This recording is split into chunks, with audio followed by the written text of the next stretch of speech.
बांग्लादेश मुक्ति संग्राम के समय भारतीय सेना यहाँ पे कदम उठा रही थी, 1971 की बात करें। ये क्वेश्चन में ना 50% लोगों को एम करियप्पा साहब जी ही याद रहते हैं। इवन जब कांग्रेस गड़बड़ कर सकती है तो हम भी कर सकते हैं। यहाँ पे शैम मानेकशॉ की फोटो लगा के एम करियप्पा जी को श्रद्धांजलि दी थी अभी कांग्रेस ने हाल ही फिलहाल में। तो यहाँ पे बांग्लादेश लिबरेशन आर्मी की अगर हम बात करेंगे तो 1970 के आसपास यहाँ पे बांग्लादेश लिबरेशन आर्मी के समय एम करियप्पा जी नहीं थे, सैम मानेकशॉ करके याद रखिए। शांत कुमार बिल्कुल बढ़िया। Who was the Beti Bachao Beti Padhao, when was the Beti Bachao Beti Padhao जो आंदोलन था या आंदोलन की तरह इसको शुरुआत की गई थी, योजना थी यहाँ पे बेटी बचाओ बेटी पढ़ाओ अभियान जो है वो कब शुरू किया गया था बताइए, कौन से साल में? तो मैक्सिमम आपकी ये जितनी भी सारी के सारे प्रोग्राम्स वगैरह हैं ये सारे के सारे 2015 में लॉन्च किए गए थे, 2014 के चुनावी वादों के बाद, है ना। तो 2015 याद रखिएगा।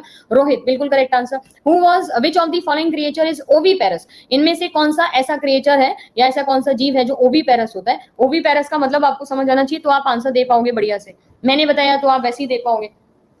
ओविपेरस किसको बोलते हैं? ओ है ना सामने, तो ओ क्या है? अंडा, है ना। भारत ने 0 डिस्कवर किया तो अंडे के हिसाब से लर्न करिए। जो जानवर अंडा देते हैं उनको हम ओविपेरस बोलते हैं, ठीक है, ओविपेरस। जो जानवर बच्चे देते हैं उनको हम विविपेरस बोलते हैं, यानी कि सीधा जो है they give rise to what, the young ones, है ना, यंग वंस। तो यहाँ पे मेढक करके याद रखिए आप। मेढक जो है वो ओविपेरस होता है, अंडा देता है, उस अंडे में से फिर जो है वो लार्वा जो है वो निकलता है यहाँ पे, और लार्वा जो है वो टेडपोल बनता है, टेडपोल जो है वो फिर मेढक बनता है, फ्रॉग बनता है। तो अंडे में से भी सीधा बच्चा नहीं निकलेगा, अंडे में से पहले लार्वा निकलेगा और उसके बाद जो है वो मेढक बनेगा। तो मेढक करके आंसर याद रखिए यहाँ पे। रोहित बिल्कुल correct. Which one of the following is a cold local wind, इनमें से कौन सी विंड को या कौन सी लोकल हवाओं को कोल्ड या ठंडी हवाओं के नाम से जाना जाता है? मतलब स्थानीय हवा है और ठंडी स्थानीय हवाएं। तो पहले तो आपको विंड्स जो है वो लोकल याद रखनी है कि कौन सी स्टेट की या कौन सी कंट्री की लोकल विंड्स जो है वो बोली जाती हैं। फिर इनको जरा आप कोल्ड और वार्म जो विंड्स हैं उनके बेसिस पे आप आइडेंटिफाई करेंगे। तो आप मिस्ट्रल जो विंड्स है ना उनको याद रखिए, मिस्ट्रल जो है वो कोल्ड विंड्स करके आपकी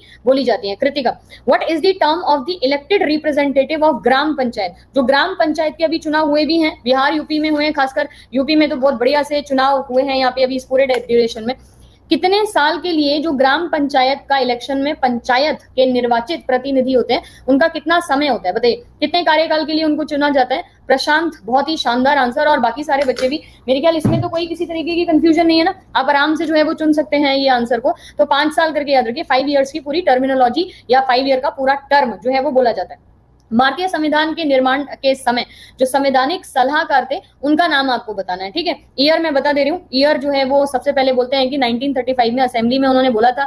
उसके बाद कॉन्स्टिट्यूशनल एडवाइजर के रूप में इनको 1946 में नियुक्त यहाँ पे कर लिया गया था, ठीक है। तो 1946 में नियुक्त कर लिया गया था। 1935 में एम.एन. रॉय के द्वारा ये बोला गया था कि हमारे पास संविधान जो है वो होना चाहिए। तो एम.एन. रॉय आपको 1935 जिसने पहली बार बोला था कि सलाह दी थी कि संविधान, हमें भारत का अपना संविधान होना चाहिए, और constitutional adviser at the time of making of the constitution, तो आप वी.एन. राव करके याद रखिए। कॉन्स्टिट्यूशन में शुरुआत में जो 5-6 इंपॉर्टेंट फैक्ट्स हैं वो लर्न करिएगा। मैं किसी दिन आपको क्लास में कराऊंगी इंपॉर्टेंट फैक्ट्स, जैसे कि एलिफेंट जो है वो सील थी।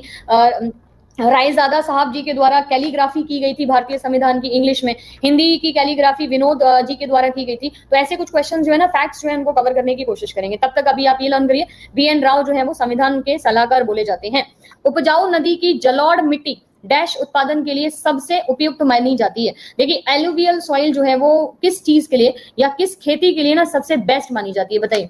Fertile riverine alluvial soil is best suitable for what? तो आप लोग याद रखिएगा, नदी की जलोढ़ मिट्टी या एलुवियल सॉइल जो है वो सबसे अच्छी जो है ना वो चावल की फसल के लिए मानी जाती है। अरे कॉटन आपको पता है ना, ब्लैक सॉइल होती है कॉटन वाली, तो ब्लैक सॉइल, तो ब्लैक सॉइल थोड़ा ना आपको यहाँ पे कहीं पे भी ऑप्शन लिखा हुआ है। तो आप एलुवियल सॉइल करके याद रखिए। जलोढ़ मिट्टी जो होती है गंगा के प्लेन्स में पाई जाती है ना, ये वाली मिट्टी पूरी की पूरी, और चावल के लिए ये बहुत ज्यादा उपयोगी मिट्टी बोली जाती है।